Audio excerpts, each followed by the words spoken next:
네, 안녕하세요. 비욘디 애청자 여러분, 그리고 그 무지개 여러분.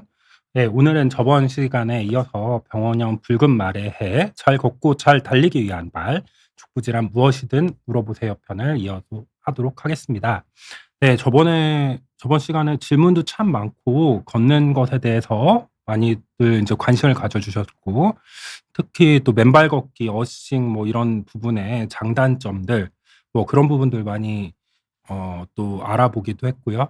그냥 맨발로 걸었을 때 위험한 점들, 그 봉화지경이라든지 뭐 족저근막염, 그다음에 뭐 발목 질환이 있으실 때는 어느 정도 걸어야 되느냐, 뭐 그런 내용들을 많이 알아봤던 것 같아요. 네, 저는 이화여자대학교 목동병원에서 족부 족관절 발과 발목의 질환과 외상을 책임지고 있는 이영 교수라고 합니다. 저와 함께한 다른 방송들도 많이 확인해 주시고요. 많이 다시 재방송도 많이 봐주시고, 어, 네, 저번 시간에 이어서 병원연, 붉은 말의 해처럼 이제 생명력, 역동성, 그리고 악재를 물리치는 상징으로 알려져 있죠. 그래서 이제 우리 잘 걷고 발목 질환이나 외상 부분들이 어, 피해 갈 수 있도록 우리 모두 노력하는 한 해가 됐으면 좋겠습니다. 네, 저번에 이 쭉 봤던 내용을 지나서, 네, 저번에 마지막으로 이제 많이 걸으라고 해서 걸었는데 이제 또 걷고 나니까는 나는 발목이 안 좋은데 많이 걸으라고 하면 어떻게 하냐 뭐 이렇게 하면서 얘기를 끝냈던 것 같은데요. 발목에 질환이 있다고 하더라도 어쨌든 운동은 해야지 전신적인 건강을 또 잘 챙길 수 있겠죠. 발목 질환이 있다고 하더라도 나이가 많으신 분들은 운동을 또 하긴 해야 됩니다. 그래야지 또 몸의 건강을 챙길 수가 있고 근력을 또 확보를 해야지 너무 또 인제 근감소가 너무 되면은 대사가 또 잘 일어나지 않고 그런 것들이 또 혈관 문제라든지 다른 인제 대사 문제들을 야기를 할 수 있고 내과적인 질환들을 또 일으킬 수 있기 때문에 발이 인제 부분적으로 인제 소모가 되고 관절 연골이 닳고 하더라도 어느 정도는 또 운동을 해야 된다. 하지만 나한테 맞는 운동을 해야 되고 그 환경에 맞는 신발이라든지 장비를 채비를 하고 또 운동에 나서야 되지 않겠냐 이런 말씀을 드렸고 일반적으로는 30분 정도 보행이나 인제 운동을 하면은 중간에 꼭 쉬었다 갈 수 있는 그런 시간들을 가져 보면 좋겠다 이렇게 말씀을 드렸는데 질병이 있으신 분들은 발에 병이 좀 있으신 분들은 10분 혹은 20분 정도 걷고 나서 분명히 꼭 한 10분 이상은 좀 쉬었다가 다음 운동을 이어가야 발목 건강도 챙기고 전신 운동도 할 수 있겠다 이렇게 말씀을 드렸어요. 그래서 뭐 관리를 하면서 걷는 그런 방법이 또 중요하겠다. 병의 종류에 따라서 운동을 어떻게 나한테 맞게 해야 되지 않 딱 맞춰 가지고 나에게 맞는 운동 방법을 찾아 나가는 게 좋겠다 이렇게 말씀을 드렸었죠. 다른 사람들이 뭐 30분 걷는다고 해서 내가 꼭 30분 걸어야지 운동이 잘 되는 건 아니에요. 그쵸? 그 사람은 그 사람이고 나는 나고 또 인제 발목이 골절이 됐는데 어떤 사람은 바깥쪽 복숭아뼈만 부러지는 경우도 있고 어떤 사람은 또 안쪽 바깥쪽 복숭아뼈 다 부러지는 경우도 있고 뭐 다양하죠. 그리고 뭐 삼과골절도 있고 골절 탈구, 개방성 골절 뭐 다양한데 누구는 인제 수술 끝나고 한 3-4주 정도째 걷고 운동하고 재활 빨리 했다고 해서 '나도 꼭 그렇게 해야 되냐?' 그것도 맞지 않죠. 예. 그 환경이랑 그 사람에 맞는 그런 운동법 그리고 그런 재활 방법들을 각각이 찾아 나가는 게 가장 중요하겠다 이렇게 말씀을 드렸어요. 네, 오늘은 지난번 시간에 이어 가지고 발과 발목에 가해지는 체중 부하와 그런 환경들에 따라 가지고 뭐 어떤 신발을 신어야 되고 또 최근에 어 직구 많이 하잖아요. 해외 상품들을 인제 직구를 많이 하는데 그럴 때 어떤 문제점이 있을 수 있겠냐 이런 부분도 좀 제가 준비를 했고 각 나라마다 표준 신발 사이즈가 다르다는 점 뭐 이런 내용도 준비를 했습니다. 먼저 인제 좀 알아보면은 지난 시간에 아픈 사람들은 쪼끔 덜 걸어야 돼 쪼끔 인제 걷는 시간을 좀 짧게 가져가고 휴식을 취해야 된다 이렇게 말씀을 드렸는데 보통 인제 발과 발목은 충격을 흡수를 하면서 연골이 인제 달 수밖에 없는 환경이 좀 있어요. 정상적으로는 다 견뎌낼 수 있지만은 나이가 좀 들면서 연골이 좀 상하고 하는 거는 어쩔 수 없는 자연적인 그런 환경과 자연적인 그런 결과라고 할 수 있을 것 같아요. 보통 설 때는 체중 자체를 킬로그램 중 체중을 그대로 인제 발목이 다 견뎌내는 그런 상황입니다. 하지만 걷게 되면은 보통 체중의 2배 달하는 하중을 발목은 견뎌내야 되고, 뛰면은 약 5.2배, 좀 5.8배라고 하시는 분들도 있고, 뭐 하여튼 5배, 6배 사이 정도를 뛸 때는 그런 하중을 좀 견뎌야 됩니다, 발목은. 그리고 어 점프해서 뛰어내릴 때 뭐 혹은 인제 우리 높은 곳에서 뛰어내리거나 계단 한 3개 이상 뛰어내린다, 뭐 이렇게 되면은 물론 인제 높이에 따라서도 인제 가해지는 하중이 다르겠지만, 그런 식으로 체중의 높은 데서 뛰어내리면은 보통 체중의 9 배에서 10 배, 12 배까지도 이렇게 발목에 가해지겠죠. 어 자기만 이렇게 걸어가는 것은 자신의 체중만 이렇게 하지만, 어린아이들 업고 가면은 또 그런 어 어린이들의 그런 그 무게까지 내가 또 이렇게 다 어 지어 나가야 됩니다. 그래서 아이들 키우고 나면은 또 인제 혹은 할머니, 할아버지들이 손주 인제 업고 이렇게 다니다 보면은 "발목이 그때부터 아프기 시작했다." 하시는 분들이 생각보다 꽤 있어요. 그래 가지고 인제 그런 환경에 있으면은 좀 본인의 건강도 챙기고 아이들도 좀 볼 수 있게 이렇게 해서 인제 좀 해 보는 게 좀 좋을 것 같습니다. 어린아이는 보통은 아장아장 걷잖아요. 분속수도 좀 적고 보장, 활보장, 걷는 폭도 다 적은 편이죠. 하지만 성인이 되면서 발목의 운동 각도는 점점 늘어나고, 이런 단방향으로 이렇게 경첩 운동만 하는 게 아니라 여러 가지 관절 환경에서 운동을 할 수 있게 만들어 주죠. 하지만 이렇게 울퉁불퉁한 지면들을 인제 보통 다 적응을 잘하게 발목을 만들어 놨지만, 어 실은 인제 그런 순간적으로 급한 경사라든지 뭐 혹은 자리를 잘못 이렇게 발을 위치를 하게 되면은 이렇게 발목을 접지르기 마련입니다. 보통 발목은 운동 각도가 굉장히 좀 큰 편이에요. 인제 위아래 움직이는 게 뭐 20도, 아래로 내리는 거는 40 도, 내번이라고 하죠. 안쪽으로 구부리는 거 외번, 바깥쪽으로 하는 거 다 30 도, 20도 뭐 이런 식으로 해서 지면이 울퉁불퉁한 것을 마치 파도 위에 배가 흔들리듯이 흔들리면서 중심을 잡잖아요. 그것과 비슷하게 울퉁불퉁한 지면을 발목이 딱 그 접지를 하면서 어 균형을 잡게 되죠. 그렇게 되면서 몸의 체평형을 유지를 하는 게 발목의 중요한 움직임 중에 하나입니다. 제 방송 계속 보셨던 분들은 좀 아시겠지만은 이런 거를 이제 프로프리오셉션, 그 고유 수용 감각 이렇게 말을 하기는 해요. 그래서 인대나 뭐 이런 연골 이런 부분들이 건강해야지 이런 고유 수용 감각이라는 것도, 자연스럽게 땅바닥의 형태에 따라서 내 몸의 균형을 잡는 이런 감각도 어 연골이라든지 인대의 상태에 따라서 그런 고유 수용 감각이 결정이 좀 되는 편이고, 한 번 다치고 나서 인대나 연골이 좀 안 좋다 하면은 그런 고유 수용 감각도 점차 떨어져서 운동을 잘 하기가 좀 어려운 상태가 좀 될 수가 있어요. 그리고 또 인제 잘못 운동을 좀 너무 인제 과하게 많이 한다든지, 다리에 염증이 나서 인제 불편한데 아래로 인제 하중이 많이 쏠린다든지 하면은 다리가 많이 부을 수가 있죠. 특히 인제 보통 문제를 삼는 거는 양쪽 다리가 동시에 붓는다는 거는 어떤 인제 무슨 체액 속의 알부민의 문제라든지 뭐 간이 안 좋다든지 신장이 안 좋다든지 해 가지고 다른 인제 전신적인 문제 때문에 다리가 붓는 경우도 있겠죠. 이런 림프 순환의 문제라든지 뭐 여러 가지 다양한 문제가 있습니다. 물론 림프 순환도 인제 위쪽에서 막히는 경우는 양쪽 다리가 붓겠죠. 그렇지만 한쪽 다리가 인제 또 특별하게 붓는 경우가 생긴다 한다면은 그거는 그 부분에 어떤 문제가 있는 그런 상태로 인식을 할 수가 있을 것 같아요. 보통 이러한 편측성인 인제 부종, 다리 부종 이런 게 있는 경우가 그 정형외과적인 질환이라든지 이런 게 있을 가능성이 좀 높습니다.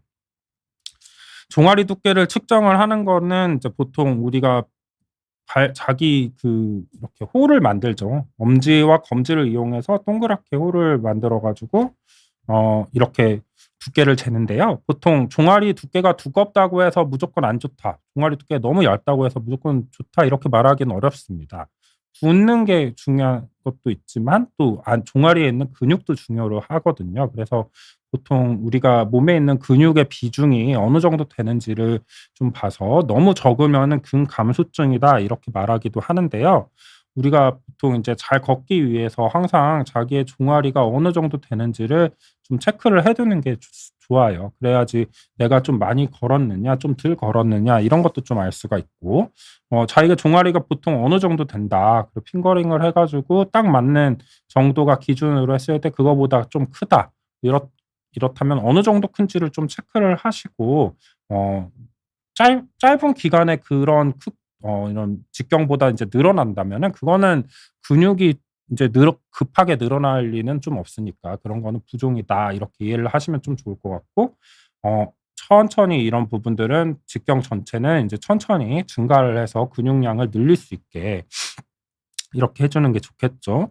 근데 너무 인제 종아리 근육이 없으면은 이렇게 헐렁한 수준으로 없으면은 그거는 좀 약간 근감소증을 시사하는 소견일 수가 있어요. 그래서 쪼끔 운동을 좀 하고 몸의 근육을 확보를 좀 해야 합니다. 특히 나이가 인제 65 세가 넘어갈수록 노인군에서는 이런 근육의 비중이 점점 줄 수밖에 없어요. 그리고 지방층으로 대체가 많이 되기 때문에. 그렇게 되면은 아무래도 건강 전체가 쪼끔 안 좋아질 수 있는 요소가 되기 때문에 종아리 근육이라는 것을 항상 측정을 하면서 몸의 근육 상태를 좀 가늠해 보는 게 좋겠습니다. 네.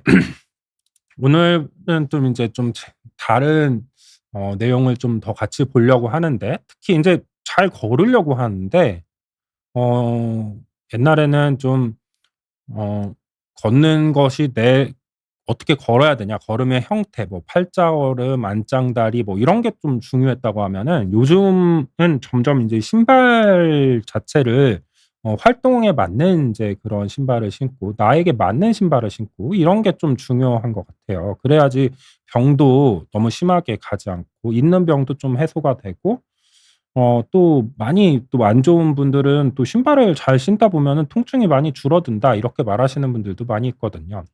한편 너무 괜찮은 발인데 좀 신발 몇 번 잘못 신고 나서 내 발이 막 안 좋아지는 경우도 있고요. 그래서 뭐 인제 저번에 뭐 알아본 것 중에서도 맨발 걷기 뭐 얼싱 이런 것들이 각광을 받았던 이유도 어떻게 보면은 우리가 현명하지 못한 신발 선택을 좀 해 가지고 '아 발이 너무 스트레스 받으니까 차라리 맨발로 걷는 게 낫겠다.' 하는 그런 사회적인 어 그런 컨센서스 풍조가 좀 있었던 것도 좀 영향을 미치는 것 같기도 하다. 이렇게 생각을 좀 했어요. 보통 성인 신발 사이즈는 또 미국, 유럽, 뭐 한국, 영국 또 일본도 따로 있고 그래서 막 다양한 인제 사이즈 비교를 하게 되죠. 보통 한국의 남자, 여자 인제 신발 사이즈 이렇게 놓으면은 저는 보통 한 280 정도 미국에서는 10 사이즈, 유럽은 44 사이즈 뭐 이런 거를 좀 신는 편인데요. 과연 이렇게 1대1로 이 장평이라고 하는데 두 번째 발 혹은 엄지발가락 끝에서 뒤꿈치 끝까지 이렇게 재는 어 이 신발 사이즈의 발의 길이가 꼭 신발의 표준이 될 수 있냐 이렇게 보면은요.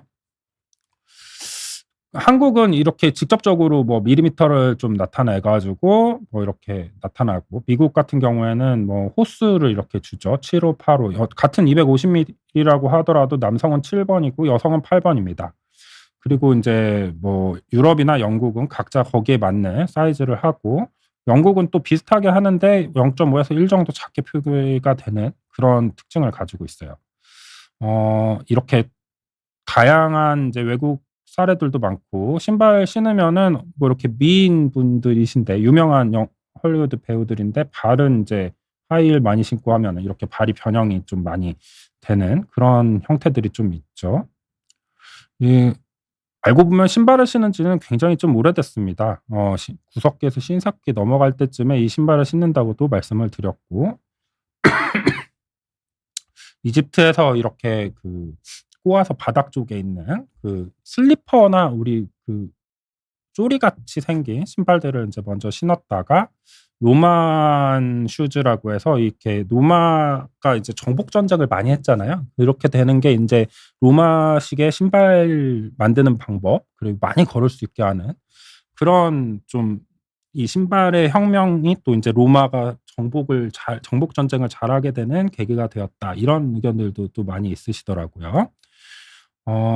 이후에는 그 프랑스 인제 절대 왕정 시기 태양왕 루이 14 세 때죠. 그때 뭐 보면은 참 춤을 좋아하셨고 각선미를 엄청 중요하게 생각하셨어요. 그래 가지고 이때 뭐 자기 인제 그림 그려 놓은 걸 보면은 다리를 일자로 이렇게 다리 모습을 이렇게 보이게 하고, 제가 이 사진을 넣은 거는 이때 인제 하이 힐이 참 많이 인제 신게 됐다 이때. 언제 나왔는지는 이거보다 좀 더 전에 아마 나온 것 같긴 한데, 하이 힐이라는 게 어 그렇게 많이 신게 되면서 이렇게 춤추고 다리의 쉐입이나 모양을 되게 이렇게 잘 보여주는 것은 좋은데, 여기서부터 또 새로운 병들이 인제 나오게 됐죠. 그리고 플랫 슈즈 뭐 이런 게 좀 많이 서양에서는 많이 나왔던 것 같아요.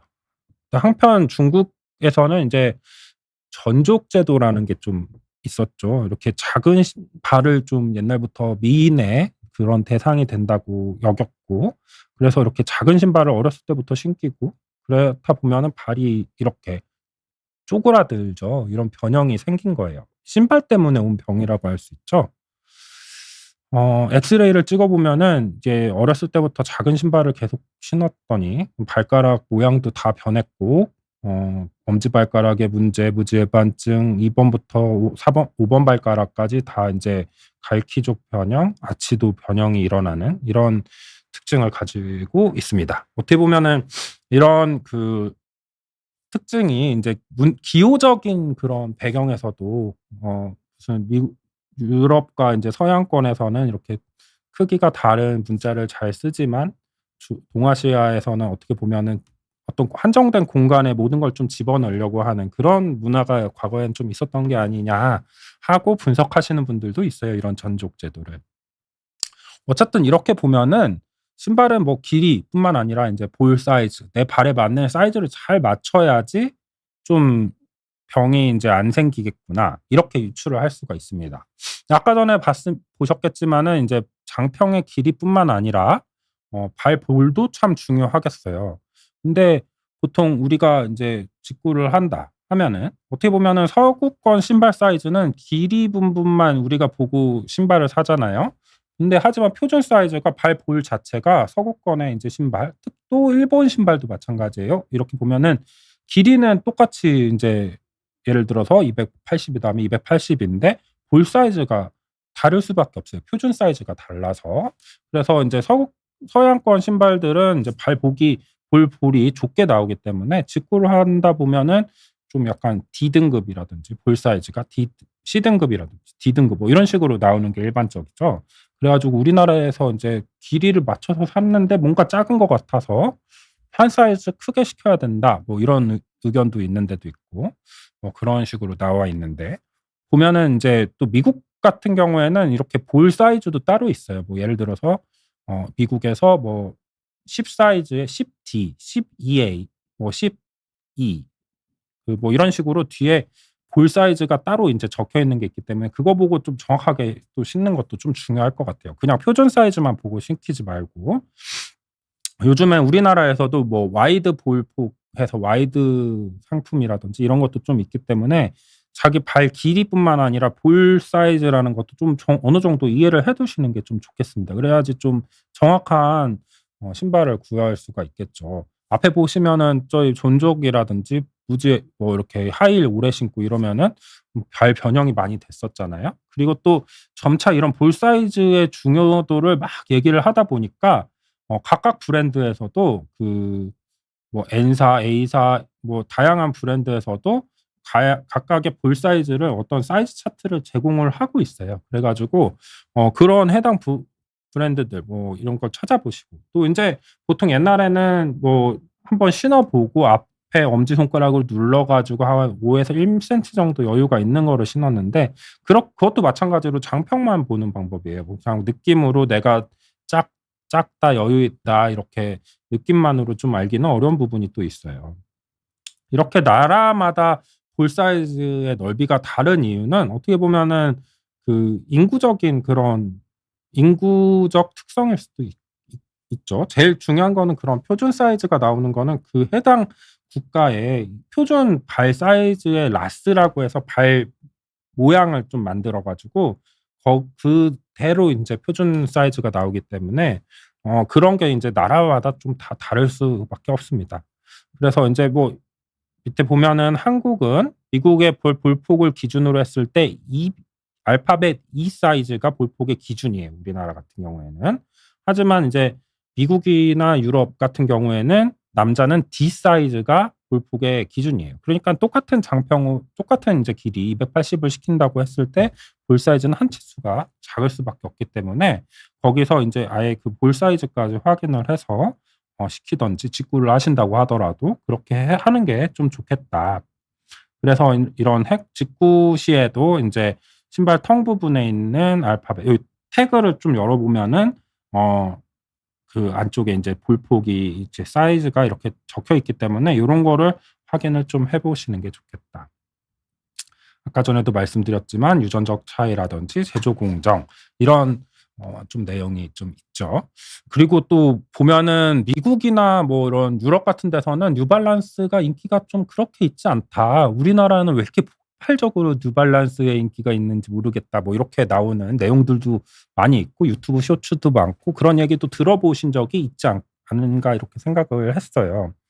근데 인제 보통은 아식스는 뭐 동양에서 나와서 일본 쪽에서 나오는 이제 브랜드이기 때문에 그렇게 보면은 발볼의 넓이가 약간 인제 와이드 폭이 돼 있고 쉐입이 인제 그 아치형 쉐입이 있는데 뉴발란스의 엔비사의 그 신발의 라스 자체는 어떻게 보면은 한국이라든지 동아시아에 좀 더 맞는 그런 라스 쉐입인 것 같아요.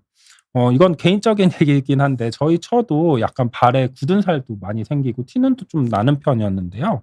해당 제품의 신발을 신고 나서는 그전에 인제 뭐 유명한 N사나 A사라든지 뭐 이런 거 많이 신었었는데 해당 MB사의 신발이라든지 AS사 신발을 신고 나서는 쪼끔 그런 게 많이 줄어들고 지금은 뭐 좀 맨질맨질한 발이 된 것 같아요. 그래서 그런 걸 보고 나면은 '나에게 맞는 신발을 찾는 게 참 중요하구나.' 이런 생각을 좀 할 수가 있겠죠. 그 이유가 아까 전에 "기준 틀이 다르기 때문이다." 이렇게 말씀을 드렸고요. 질문이 엄청 많아서 질문을 좀 답을 좀 드리고 하도록 하겠습니다. 김재민 님. 교수님, 아침에 자고 일어나서 첫발 디딜 때 발 뒤꿈치가 너무 찌릿하고 아프다. 한참 걸으면 좀 나아지는데 원인이 뭘까요? 나이가 어느 정도 되시는지 모르겠는데 아침에 뒤꿈치 통증이 난다면은 보통 족저근막염부터 의심하는 게 제일 좋겠죠. 밑에 분도 인제 족저근막염이신 것 같은데 질문이. 진아님, 발바닥이 아파요. 족저근막염이 오래되었는데 종아리가 많이 뭉치고 발이 차갑습니다. 정형외과로 가는 게 나을까요? 어떻게 하는 게 좋을까요? 스트레칭도 소용이 없는 것 같아요. 이 부분은 족저근막염이라고 일단은 말씀을 하셨는데 또 한편으론 종아리가 뭉친다. 발이 차갑다. 약간 이제 족저근막염의 증상은 좀 많이 계시긴 하네요, 증상 자체는. 먼저 인제 족저근막염의 치료부터 먼저 살펴보면은요. 족저근막염이라고 하는 거는 발바닥에 있는 족저근막, 보통 아치가 있고 바닥에 인제 족저근막이 이렇게 있죠. 이렇게 있으면은 인제 바닥에 있는 족저근막이 이제 좀 어느 정도 땅을 디디면 쭉 자연스럽게 늘어나야 되는데 늘어나지 못하고 좀 굳거나 인제 그 부분에 인제 문제가 생겨 가지고 변성이 생기거나 해 가지고 족저근막의 두께가 이렇게 두꺼워집니다. 그러면은 두께가 늘어나면은 탄성은 좀 반비례할 수밖에 없죠. 점점 좀 잘 안 늘어나고 그렇게 되기 때문에 발 앞부분은 족저근막이 넓은 쪽에 붙어 있고 뒷부분은 한 군데 뒤꿈치에 다 붙어 있는 특징을 가지고 있어요. 그래 가지고 땅을 디디면은 뒤쪽에 있는 부분만 과하게 잡아당겨지는 현상이 일어날 때 그쪽에서 통증이 일어나고 염증이 일어나는 거를 족저근막염이라고 합니다. 쉽게 말해서 머리카락을 잡아당기면은 두피 부분이 막 아프잖아요. 족저근막이 당기면은 뒤꿈치 부분이 아플 수밖에 없는 거죠. 그렇게 족저근막염이 생기는데 특히 아침에 첫 발을 디딜 때 많이 아픔을 호소하시거든요. 그 이유는 잠자는 동안 손도 이렇게 펴고 자지 않잖아요. 이렇게 오므리고 자고 발바닥에 있는 발도 이렇게 오므리고 자는데 아침에 발을 딱 갑자기 딛게 되면은 6 시간 7 시간 동안 자는 동안 오그라들어 있던 족저근막이 갑자기 펴지게 되고 뒤꿈치에 집중적인 부하가 이렇게 가해지게 되거든요. 그때 통증이 심하게 나타나는 겁니다. 그래서 인제 일단은 제가 말씀드리는 거는 스트레칭을 해야 되는데 낮에 하는 게 중요한 게 아니라 잠자고 일어나서 바로 스트레칭 하시라고 말씀을 많이 드려요. 20 분에서 30분 정도 바로 스트레칭 아침에 일어나서 땅 딛기 전에 스트레칭 먼저 많이 하셔라. 그다음에 인제 낮에는 어느 정도 적당히 걷고 그리고 뒤꿈치에 힐컵이라고 해서 충격을 흡수해 줄 수 있는 소프트 패드 이런 쿠션 이런 거를 좀 하고 신발 자체도 딱딱한 신발이나 뭐 요즘에 뭐 플랫 슈즈 이런 것보다는 혹은 인제 슬리퍼 이런 거보다는 쿠션감이 있는 신발을 좀 신게 안내를 좀 많이 해 드리는 편입니다. 한편 족저근막이 좀 인제 단축이 될 때 아킬레스도 동시에 단축이 돼서 아킬레스 건염도 같이 오시는 분들도 많이 있어요. 족저근막염과 아킬레스 건염 같이 오시는 분들 생각보다 좀 많이 있습니다. 그리고 족저근막이 붙어 있는 기시부에 뼈가 자라서 인제 족저근막이 자꾸 잡아당기니까 끊어질 수는 없고 그 뼈가 족저근막을 따라 가지고 쪼끔씩 이렇게 나오는 거를 견인 골극 이라고도 하는데 그런 골극이 나오고 아킬레스 쪽도 이렇게 골극이 나와 가지고 통증을 호소하시는 분들도 많이 있죠. 족저근막염뿐만 아니라 아킬레스건도 단축이 동시에 올 수가 있죠. 특히 인제 과거에도 좀 이 부분에 대해서는 많이 언급을 해 드렸었는데 그런 폐경기라든지 호르몬의 변화가 많은 시기에 그런 콜라겐으로 되어 있는 인대 힘줄, 건 이런 부분들이 수축이 되면서 쉽게 말해서 뭐 오십견이 온다든지 뭐 팔꿈치에 테니스 엘보가 온다든지 아킬레스 힘줄염이 온다든지 뭐 족저근막염이 온다든지 그쯤에 그런 동시에 다발적으로 여러 군데에 통증이 오시는 분들이 꽤 많이 있으신 것 같아요. 그래서 인제 단지 뭐 인제 아킬레스 건염, 족저근막염 이렇게 굳이 이름을 나누는 것보다 전반적으로 좀 스트레칭 해 주시는 게 좋겠죠. 그런데 이게 보통은 대부분은 스트레칭하고 저녁에 자기 전에 족욕하고 아침에 좀 올리고 스트레칭하고 잠자면서 베개 하나 정도 올리고 자고 낮에 활동 조정하고 뒤꿈치에 패드 깔거나 인제 뒤꿈치 한 2 센티 정도 힐 리프트 해 주면 아킬레스한테도 스트레스가 덜 간다고 말씀을 드렸어요. 그런 식으로 해도 하면은 거의 좋아지는데 가끔은 그래도 안 좋아지시는 분들이 있을 수가 있어요. 더 안 좋아지고 골극도 더 심해지고 통증도 계속되고 그리고 뭐 충격파 치료라든지 주사 치료했는데도 안 된다. 뭐 그러면은 어쩔 수 없이 해당 담당 선생님, 족부 의사 선생님을 만나 보시는 게 제일 좋겠죠. 근데 그런 분들은 보통 대부분은 아니고 대부분은 인제 시간 지나고 스트레칭과 자가요법으로 많이들 좋아지시는 편입니다.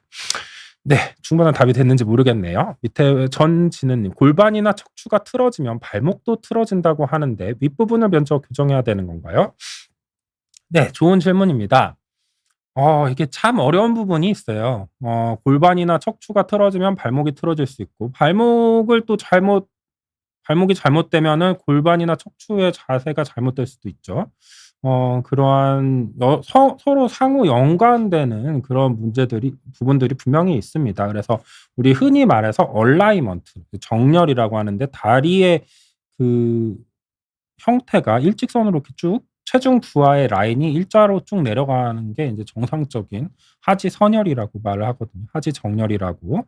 하지만 인제 그 안쪽으로 이렇게 휜다든지 바깥쪽이라고 휜다든지 해서 무릎 고관절, 무릎, 발목 축이 인제 휘는 경우가 있겠죠. 그렇게 되면서 관절염이 생기거나 할 수가 있어요. 그렇게 보통 일반적으로는 그 발목은 어떤 콤펜세이션 보상 효과라고 해서 위에가 휘면은 발목은 반대쪽으로 가면서 몸의 중심을 좀 맞춰 주려고 하는 특성이 있습니다. 그래서 위쪽이 무릎이 휘어 있다든지 뭐 고관절에 문제가 있다든지 하면은 얼라이먼트를 상방을 먼저 맞춰 주면은 아래쪽에서 좀 따라와 가지고 정상 위치 쪽으로 가 주는 특성이 좀 있을 수가 있어요. 그래서 보통 인제 이런 얘기를 하시는 거는 무릎에 변형이 있으면은 발목도 변형이 있고 그럴 때 발목보다는 무릎 먼저 수술해 주는 게 맞지 않냐 하는 게 일반적인 의견이라고 보시면 될 것 같아요. 하지만 가끔은 뭐 인제 상황에 따라서는 뭐 발목이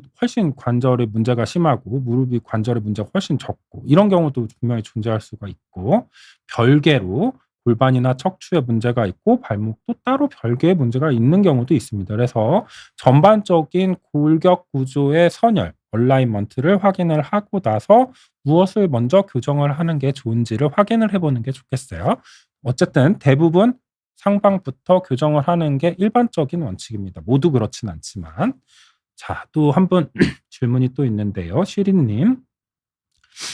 한쪽 발에만 엄지발가락 쪽 발 옆부분이 걸을 때 그리고 잠잘 때 가만히 있을 때도 순간 찌릿찌릿한 증세가 있습니다. 정형외과에서는 엑스레이 이상 없다고 하는데 어느 과로 가야 할까요? 뭐 인제 엄지발가락 발 옆부분. 음. 어느 부분 안쪽을 말하시는지 바깥쪽을 말하시는지 좀 모르겠긴 한데 어쨌든 발끝 쪽에 가깝겠네요. 나이가 어떻게 되시는지 모르겠는데 말초신경병증 가능성도 있고요. 그리고 인제 뭐 찌릿찌릿하다고는 말씀하시는데 인제 정확한 증세가 어떤 건지 좀 고민이 좀 되네요. 뭐 예를 들어서 가끔은 저렇게 찌릿찌릿한 통증이어도 발톱이 뭐 내향성 발톱 때문에 찌릿찌릿하신 분도 있을 수 있고 화끈화끈거리고, 그리고 무지에반증도 있으실 수 있고 무지강직증이신 분도 있을 수 있고 엄지발가락 주변에 일어나는 다양한 질환들이 또 있거든요. 그래서 단순히 인제 말초신경 문제만 가지고 '이거는 또 말초신경병증이다.' 이렇게 말하기는 좀 어려운 부분도 있을 수 있지 않겠냐 이런 생각이 좀 들기도 하네요. 어느 과로 가야 할까요? 일단은 족부 정형을 먼저 좀 가서 엑스레이 골격 구조만 보지 말고 인제 다른 내용들 신경 검사라든지 그리고 다른 뭐 상세하게 조각 검사라든지 뭐 이런 부분도 확인을 좀 해볼 필요도 있을 것 같고요. 엑스레이도 단순히 인제 비체중 부하 엑스레이만 찍었다면 땅을 딛고 서서 엑스레이 찍고 땅을 딛고 CT를 찍어 보는 것도 좀 필요할 수 있고 MRI라든지 이런 것도 좀 필요할 수 있습니다. 만약 그렇게 된 다음에 말초신경병의 문제라면은 당이 있냐 없냐. 당뇨가 있으시면은 당뇨 검사와 그런 내용들을 같이 좀 해야 될 필요가 있고요. 말초신경병증 단순한 말초신경병증이라면 신경과와 협진을 보실 수도 있을 것 같아요. 일단은 좀 더 살펴보고요. 강의 내용을 좀 더 살펴보고 질문에 답을 드리도록 하겠습니다. 인제 어쨌든 라스라는 신발 그 어떤 토대가 되는 모형, 그런 표준형 모형 자체의 특징이 각각 브랜드별로 좀 있더라고요. 그래서 다 N사, A사, 뭐 MB사, S사, H사 뭐 이렇게 쭉 있는데 제가 좀 각 내용들을 좀 이렇게 그 제미나이 시켜 가지고 정리를 좀 해 봤어요. 근데 뭐 각각이 맞는지는 좀 확인을 좀 해볼 필요가 있을 것 같은데 어쨌든 일반적인 내용입니다. 근데 저번에도 말씀드렸는데 각 그 브랜드별 회사에 그런 랩이 그 연구소가 다 있어요. 그래 가지고 각 회사에서 그 점점 인제 운동화도 단순히 운동화 이렇게 말하기는 좀 어렵고 러닝화 뭐 워킹화 뭐 이렇게 해 가지고 더 자세하게 농구와 뭐 축구와 이런 식으로 해서 더 자세하게 그 해당 운동에 맞는 특징으로 또 새로운 라스를 어 구성을 좀 하고 또 거기에 맞게 점점 바꿔가거든요. 그래서 이러한 내용들을 좀 토대로 보지만 실제로적으로 각각 세부 모델은 들어가서 인제 좀 확인을 해 보면서 하는 게 좀 좋겠다. 이런 생각이 좀 들고요. 각각 또 인제 그 신발이 또 지역마다 유행을 하는 데는 또 그 이유가 있겠죠. 우리나라에서 그 잘 나가는 브랜드들은 또 어떻게 보면은 '우리나라의 표준형 모델과 가장 합당하고 가깝기 때문이 아닐까.' 이런 생각도 좀 하게 됩니다. 그래서 이렇게 좀 각각의 인제 좀 브랜드별 선택을 좀 하는데 우리 흔히들 되게 유명한 N사 같은 경우에는 좀 사이즈를 한 반치수에서 10 밀리까지도 좀 크게 신는 게 좀 좋을 수 있다. 앞이 좀 그러면은 좀 과하게 좀 넓은 편이 될 수도 있지만 그럴 수가 있다. 이 내용이 좀 중요한 것 같고 나머지 그 MB사라든지 AS사라든지 뭐 이런 분은 거의 우리나라 표준형 모델이랑 비슷하다. 이렇게 좀 보시면 될 것 같아요. 그래서 보통은 정 사이즈 또는 이제 5mm 정도 큰 사이즈를 좀 하는데 기본적으로는 좀 이제 우리나라 표준형 모델에 가까운 브랜드들은 그게 기준이고 좀 약간 서양권에 가까운 브랜드들은 약간 한 10mm까지도 좀 바 자기 인제 발 길이를 재 가지고 그거보다 10mm까지도 좀 크게 하시는 것도 괜찮겠다. 안 그러면은 너무 쪼이니까. 쪼이게 되면은 아까 전에 보셨지만 전족이라든지 뭐 인제 하이힐이라든지 꼭 끼는 신발 많이 신는 거 그런 내용들을 또 인제 보여 드렸잖아요. 그렇게 되면은 결국에 또 발에 변형도 생길 수 있고 관절도 안 좋을 수 있기 때문에 이거는 어쨌든 표준 라스에 대한 문제인데 또 중요한 거는 소재 문제도 좀 있을 수가 있어요. 저는 좀 메쉬 타입의 신발을 선호를 좀 많이 하는 편이에요, 요즘에. 그런데 인제 그거 말고도 다양한 소재가 있죠. 그리고 과거에는 어떤 어 TPI 같은 거 인제 어떤 장소라든지 어 어떤 환경이라든지 그런 거를 어 많이 신경을 써 가지고 뭐 이렇게 회의라든지 이런 거 있으면은 구두도 꼭 신어야 되고 옛날에 저 전공의 때만 해도 이제 회진 돌 때는 무조건 구두 신어서야 됐던 것 같아요. 지금 생각을 해 보면은. 지금은 저는 편한 신발 신고 운동화 신기도 하고 하지만 꼭 각 잡힌 구두 신고 딱 다려서 정장 바지 입고 그래야 될 때가 있었죠. 근데 인제 그런 거를 계속하다 보면 어떻게 보면은 '발 건강에는 쪼끔 좋지 않을 수 있다.' 이런 생각이 좀 많이 들죠. 근데 인제 보면은 요즘에는 그래서 보통 압박이 없고 통기성이 좋은 메쉬 소재를 좀 많이들 권하는 편이고 일부 약간 가죽이 들어가더라도 복합 재재라든지 인제 소재를 다양하게 쓰면서 발의 발 건강이라든지 이런 거를 쪼끔 신경을 많이 쓰죠. 메쉬 소재 말고도 뭐 어떤 니트 재재라든지 볼폭이 넓으신 분들을 위한 소재가 또 따로 있고요.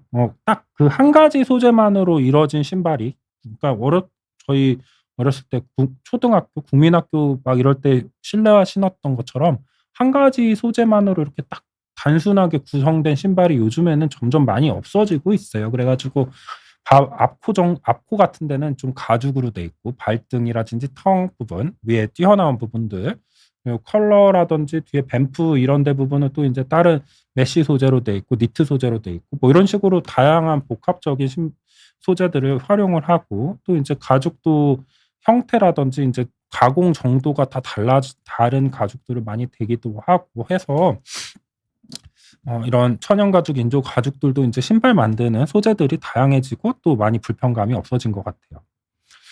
어쨌든 중요한 거는 그 환경 그 상황에 맞는 신발을 좀 신는 게 정말 중요한 것 같거든요. 그래서 일단은 제가 최근에 기사도 적었었는데요. 러닝 인구가 많이 증가했잖아요. 특히 코로나 끝나고 러닝 크루 모여 가지고 같이 막 많이 뛰고 합니다. 그렇게 되면은 보통에 안 뛰다가 옆에 독려하는 옆에 분들 같이 막 뛰자고 하고 같이 뛰다 보면은 잘 뛰시는 분들, 준비가 된 분들은 계속 잘 뛰시는데 갑자기 나가 가지고 신발도 그냥 평소에 신던 거 캔버스화 같은 거 신고 가셔 가지고 막 다른 사람 뛰는 만큼 뛰고 막 못 뛰고 지쳐지면 옆에 동료해서 계속 같이 뛰고 하다 보면은 어느 순간 발이 아파져 가지고 찾아오기도 하죠. 그리고 갑자기 다이어트 열심히 한다고 지도 받으면서 계속 인제 뛰다가 보면은 발에 계속 아파 가지고 "엄지발가락 밑이 너무 아파요." 하고 오시는 분들이 진짜 있습니다. 더 가끔은 인제 횡문근 용해증이 올 때까지 운동해 가지고 막 런지 스쿼트 엄청 많이 해서 근육이 손상되고 그렇게 오시는 분들도 제가 이번 주에 월요일 날에도 만났었어요. 그런 거 보면은 또 적당한 운동 스케줄과 그런 환경 그리고 준비를 잘해야 돼요. '러닝을 나가겠다.' 하면은 러닝화가 필요합니다. 그만큼 이게 신발이라는 게 구분을 잘 해 놓고 거기에 환경에 맞게 하기 때문에 그런 '발 건강을 생각한다.' 옛날에는 뭐 인제 신발이 뭐 구분을 했어요. 그냥 집에서 운동화 하나 딱 사 주면 그걸로 농구도 하고 축구도 하고 러닝도 하고 걸어 다니기도 하고 전부 다 하는 거죠. 그쵸? 근데 인제 요즘은 그 한 가지 신발만 잘 신고 뭐 이런 것보다는 환경에 맞는 신발 신어야 된다 이거죠. 러닝화 같은 경우에 특징을 좀 살펴보면은 이 앞부분 있잖아요. inclination이라고 하는데 여기 기울어진 각도가 조금 큽니다. 일반 신발보다. 달리면은 인제 아까 전에 저번에도 앞부분에도 말씀드렸지만 뭐 인제 걸으면은 그냥 서 있으면 1 배, 그래서 걸으면은 뭐 인제 2 배, 달리면은 많으면은 5 배 넘게까지도 전력 질주하면은 5.5 배, 뭐 5.8 배까지도 발에 충격이 가해져요. 그래서 인제 중요한 거는 쿠션이 좀 좋아야 되고, 또 특히 앞쪽에서 쇼크 업쇼션을, 그러니까 충격 흡수를 좀 하는 그런 구성이 좀 있어야 됩니다. 스터드는 좀 상대적으로는 많진 않지만 쪼끔 나중에 뭐 축구화나 뭐 이런 거랑 비교해 봤을 때는 스터드 자체 바닥에 요철이 크지는 않지만 어느 정도는 좀 있어야 되고요. 그리고 메쉬 소재 이런 게 좀 중간에 많이 섞여 있죠. 그래서 러닝화 신고 워킹을 길게 하면은요, 이렇게 발 위쪽으로 이렇게 해지고 여기 구멍 뚫리는 분들이 좀 있어요. 그래 가지고, 왜냐면 이 앞부분이 올라가 있고 여기 윗부분이 메쉬 소재이기 때문에 그런 특징이 좀 있다고 보시면 될 것 같아요. 그래서 이런 특성을 가지고 있는 분들은 인제 발이 뭐 화끈화끈거리고 또 땀이 많이 차서 발에 습기가 너무 많은 것 같다, 뭐 무좀도 많이 생기는 편이다 하면은 이런 게 쪼끔 나을 수가 있겠죠. 많이 뛰게 되면은 또 발이 많이 부을 수가 있잖아요. 그래서 볼 사이즈도 좀 넓은 편입니다. 그래서 앞 전족부가 문제가 좀 있으신 분들 있어요. 예, 중족부, 전족부 문제 있으실 때는 보통 무지 애반증 신발 뭐 이런 거 신으라고, 수술 끝나고 나면 무지 애반증 신발 신기고 막 그러잖아요. 뒤꿈치 쪽으로 하중이 좀 더 가고 앞이 들뜨는 형태의 신발이에요. 그런 신발들, 특수 신발들이 꽤 비싸거든요. 막 10만 원, 12만 원, 15만 원까지도 합니다. 근데 이 러닝화가 그런 효과가 쪼끔 있다는 거 알아두시면은 그런 분들한테 도움이 좀 될 것 같아요. 워킹하는 접지 부분이 아까 전에 러닝화보다 훨씬 많죠. 인클리네이션도 상대적으로 작습니다. 그리고 보통 워킹화라고 하면은 저번에 그 뒤꿈치, 발 바깥날, 그리고 엄지발가락 중족부 하방, 그리고 엄지발가락으로 이어지는 그 체중의 부하 라인들 저번에 알려드렸었는데, 그 라인을 따라서 정상적으로 체중의 중심선이 이동하게, COP라고 하는데, 센터 오브 프레셔, 그 하중의 중심선이 이동할 수 있도록 하게 만들어 주는 정상 보행 형태를 가장 인제 예쁘게 만들어 주는 신발이 워킹화라고 보시면 될 것 같아요. 그리고 이게 그 지구력 있게 오래 걸을 수 있게 만들어 주는 게 또 중요하죠. 워킹화는 약간 팔방 미인이라고도 할 수 있어요. 만약에 '내가 하나만 신어야 된다. 신발이 하나다. 뭘 이 친구에게 선물을 하는데 한 가지 신발만 선물하겠다.' 한다면은 얘는 다른 신발 없고 하나만 신어야 돼. 그러면은 워킹화 사 주는 게 제일 좋겠죠. 그래서 여기 지지력과 안정성이 좀 있고, 바닥이 평평하고 접지 면적이 좀 넓은 편이고, 그리고 지면이 울퉁불퉁할 때 좀 잘 잡아줄 수 있는 그런 형태, 그리고 어 볼폭은 좀 여유는 상대적으로는 적은 편입니다. 왜냐면은 인제 발 자체를 좀 컨택 서페이스를 넓혀 가지고 꽉 잘 싸 주는 게 또 중요한 때가 있거든요. 한편 또 인제 제가 다양한 신발이 있는데, 일단은 발목을 감싸는 신발 중에 큰 인제 유명한 부분인 등산화 좀 준비를 해 봤어요. 등산화 같은 경우에는 막 울퉁불퉁 요철이 심한, 또 불규칙한 지형, 그리고 산, 그리고 뭐 저기 뭐 탐험 정보 이런 거, 그 울퉁불퉁 자갈길 이런 데 걸을 때 좋다고 좀 알려져 있어요. 그쵸? 그리고 또 안쪽에 보면은 톱캡이 굉장히 두꺼워 가지고 앞쪽이 딱딱하게 좀 구성이 된 편이고, 밑창도 굉장히 요철이 심하고 스터드가 큽니다. 그래서 인제 어떻게 보면은 미끄러운 환경이라든지 어디 부딪혔을 때 발가락 보호를 잘 해줄 수가 있고, 그리고 여기 이제 탑이라고 그러는데, 인제 컷이라고 표현을 해 놨는데, 인제 뭐 탑이 일단은 보통 더 많이 쓰는 표현이에요. 미드 탑, 하이 탑 뭐 이런 식으로 해 가지고, 이 탑이 높으면은 발목을 많이 감싸 주잖아요. 그쵸? 발목 인대 손상이 상대적으로 적을 수밖에 없다. 뭐 이런 내용을 좀 알아두시면은, 발목이 안 좋고 뭐 자주 접질르는 환경이다 하면은 그런 분들은 등산화 신으시는 게 좋겠죠. 러닝화를 신으면은 그러니까 충격 흡수는 많이 되죠. 그런데 인제 피로도는 상대적으로 빨리 올라갈 수가 있고, 워킹화는 인제 워킹화 신고 막 뛰게 되면은 인제 무릎뿐만 아니라 발목 관절, 무릎 관절, 고관절에는 충격이 쪼끔 많이 갈 수가 있죠. 등산화는 신축성이 상대적으로 적고 쉘이 딱딱하다 그랬죠. 그래서 보통 "사이즈를 크게 신어라." 이렇게 말씀을 드렸는데, 이렇게 좀 볼폭이 좁으신 분 넓으신 분들한테는 등산화 자체는 약간 사이즈 매칭이 좀 어려우니까 그 부분을 좀 확인을 해서 신는 게 좀 좋겠습니다. 제가 이 뒤에도 또 많은데 다음 시간에 저번에 또 이어 가지고 하듯이 또 제가 안내를 좀 해 드리도록 할게요. 남은 시간은 한 질문 3개 정도 받고 오늘 세션을 또 끝내도록 하겠습니다. 세실리아 님, "오른쪽 발목이 아파서 사진을 찍어 보니까 관절염이 심해져서 주위 조직도 상했고 그렇다게 들었습니다. 보존적 치료 생각해 보라네요. 오른쪽 발목이요." 그래서 인제 가셨는데 관절염이 좀 진행이 되셨나 보네요. 일단은 보존적 치료하시는 것 같으니까 그렇다고 하면 당장 뭐 인공관절이나 뭐 절골술이나 뭐 이 정도까지는 해당이 안 되는 단계지 않을까 이런 생각이 좀 드네요. 관절염이 오면은 보통 연골만 상하는 게 아니라 주변에 그 인대라든지 힘줄이라든지 이런 부분도 문제도 생길 수가 있고, 골극이라고 해서 뼈가 막 튀어나오는 문제도 같이 생길 수가 있어요. 그래 가지고 단순한 연골 통증만 있는 그런 상황이 아니고 인대 주변 연부 조직 을 포함한 뭐 인대 뭐 힘줄을 포함한 연부 조직 문제, 그리고 뼈 변형, 그리고 뭐 이렇게 발의 안쪽으로 휜다든지 바깥쪽으로 휜다든지 하는 이런 문제들까지도 다양하게 나타날 수가 있습니다. 일단은 지금 뭐 수술적인 치료 안 하고 보존적 치료하신다는 거는 관절염의 단계가 1 단계, 2 단계, 3 단계도 A, B 단계, 그리고 4 단계, 보통 이 정도로 이렇게 나누는데, 내반형 관절염에서 발목 이 단계 중에서 한 1 단계에서 2 단계 정도가 아닐까 이렇게 생각을 하거든요. 혹은 연령이 인제 좀 상대적으로 젊어 가지고 그런 수술들을 하기에는 좀 젊은 나이여서 못할 수도 있겠죠.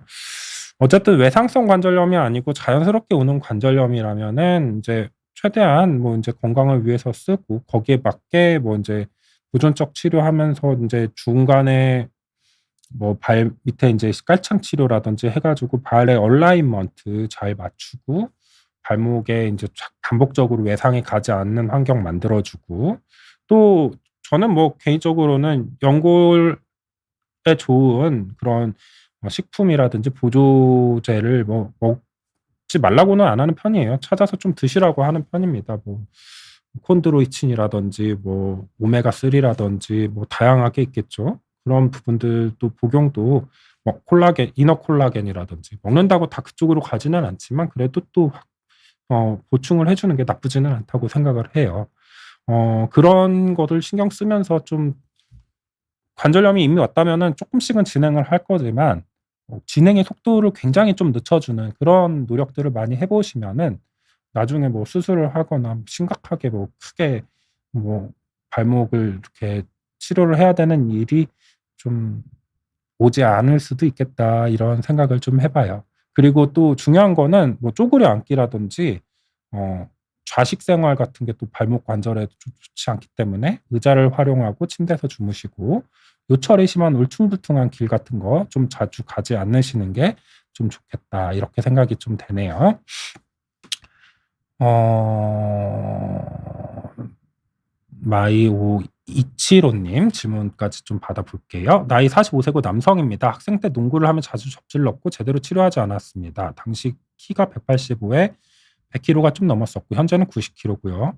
2년 전 발목이 쑤시는 느낌이 있어서 병원 가니 물리치료 받고 관리 잘해야 된다 했습니다. 현재 1 시간 15,000 보 정도 산책 다녀오면은 발목 뒷부분에 열감과 뒤꿈치 따끔함이 있는데 퇴행성 관절염과 관련이 있을까요? 붓기는 없습니다. 여름에 야구만 합니다." 뭐 15,000 보면은 운동 적게 하시는 것 같지는 않습니다. 운동 잘하고 야구도 하시고, 야구가 또 포지션의 변화가 많고 피보팅이 많아 가지고 뭐 인제 투수 아니고 인제 나머지 뭐 환경에서는 투수는 뭐 어깨랑 팔꿈치 걱정을 좀 하겠지만 나머지 하시는 분들은 인제 왼쪽으로 갔다 오른쪽으로 가는 그런 피보팅, 그리고 뭐 셔틀 릴레이 뭐 이런 것들을 많이 하는 편이죠. 그래서 발목에 부담이 정 없는 운동은 아닙니다. 그래도 어쨌든 그 운동을 지금 계속 잘하고 해 오고 계시고 또 잘하실 걸로 예상이 돼요. 근데 인제 지금 증상이 뒤꿈치 아프고 발목 뒤쪽 아프고 이렇게 말씀을 하시는데요. 지금 보는 거는 보통의 퇴행성 관절염과는 크게 연관성은 좀 없는 것 같기는 합니다. 지금 말씀하시는 건 약간 '아킬레스 건염 쪽이 아닐까?' 이런 생각이 좀 드는데요. 어 운동 전후로 스트레칭하고 운동 야구 끝나고 나서는 종아리랑 아킬레스 좀 풀어 주고 쿨다운도 좀 해 주고 아이스백 찜질 같은 것도 좀 해 주시면서 관리하면서 운동하시면 더 건강하게 발목 관리하실 수 있지 않을까. 즐거운 야구 생활하실 수 있지 않을까 이렇게 생각이 됩니다. 오늘도 날씨가 엄청 춥더라고요. 날씨가 추우면은 콜라겐으로 구성되어 있는 아킬레스 힘줄, 족저근막 뿐만 아니라 어깨, 팔꿈치, 뭐 고관절, 허리 부분들에 있는 근육과 인대가 많이 위축되는 것 같아요. 밖으로 나갔다가 들어올 때 또 인제 운동을 하기 전에 충분한 스트레칭하고 그다음에 활동을 하시면은 이런 힘줄, 인대 뭐 이런 연부 조직 건강이 좀 문제가 안 되지 않을까. 그리고 건강한 내 몸을 유지를 할 수 있지 않을까 이렇게 생각을 합니다. 오늘 정말 감사드리고요. 다음 시간에 이어서 새해에 잘 걷는 방법에 대해서 알아보도록 하겠습니다. 지금까지 이대목동병원 이영이었습니다. 감사합니다.